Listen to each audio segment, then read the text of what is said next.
한 여자가 길거리에서 갑자기 춤을 추기 시작한 건 1518년 여름 프랑스 스트라스부르이야. 그녀는 멈추지 못했어. 하루, 이틀, 사흘 발바닥이 피가 날 정도로 계속 춤을 췄지. 그런데 이게 웬일? 며칠 뒤부터 사람들이 하나둘 따라 춤을 추기 시작했어. 결국 수백 명이 거리로 쏟아져 나왔고 그들은 멈출 줄 몰랐어. 누군가는 탈진해서 쓰러졌고 누군가는 심장이 터져 그 자리에서 숨을 멈췄어. 역사는 이 사건을 1518년 스트라스부르 춤 전염병이라고 기록했지. 그런데 아직도 정확한 원인은 밝혀지지 않았어. 학자들은 집단 히스테리, 종교적 광기, 심지어 곰팡이독까지 의심했지만 확정은 없어. 결국 이건 인간의 뇌가 얼마나 집단 심리에 약한지를 보여주는 기괴한 실험장이었던 거지. 당신이라면 그 거리에 끼었다면 춤을 멈출 수 있었을까?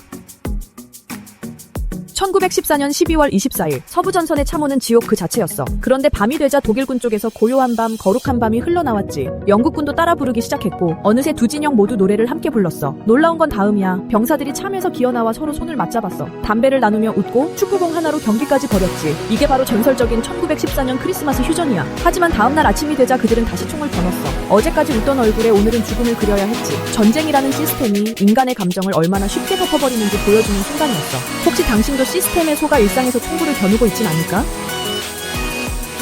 17세기 네덜란드, 사람들이 갑자기 꽃에 미쳐버렸어. 그건 바로 튤립이었는데 희귀 품종 하나 값이 아파트 한 채 값보다 비쌌어. 꽃이 고작 뭐라고? 그때는 누구나 튤립만 사면 돈이 불어난다고 믿었거든.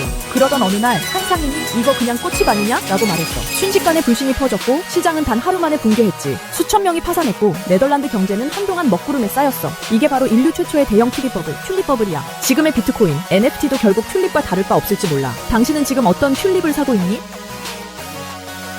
19세기 초 영국은 중국의 차를 사들이느라 은이 줄줄 새고 있었어. 그래서 영국 상인들이 꺼낸 카드가 바로 아편이었어. 중국인들이 아편에 중독되자 영국은 돈이 역류하기 시작했지. 청나라 정부가 아편을 몰수하자 영국은 군대를 보냈어. 그게 바로 아편 전쟁이야. 결국 중국은 홍콩을 내주고 불평등 조약에 사인했어. 경제는 붕괴했고 국민은 자존심까지 땅에 떨어뜨렸지. 단순한 마약 문제가 아니라 한 나라의 운명을 뒤바꿔버린 거야. 지금 당신의 나라는 어떤 아편에 중독되어 있을까?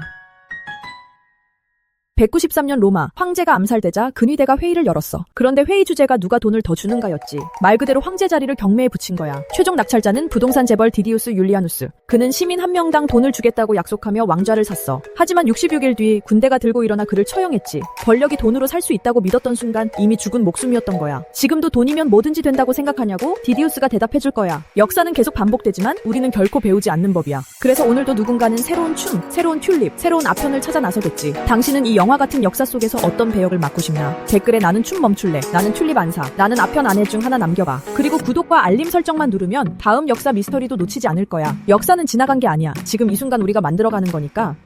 다음엔 잊힌 제국 이야기, 역사 비밀 구독 알람하고 함께 증인되세요. 안녕?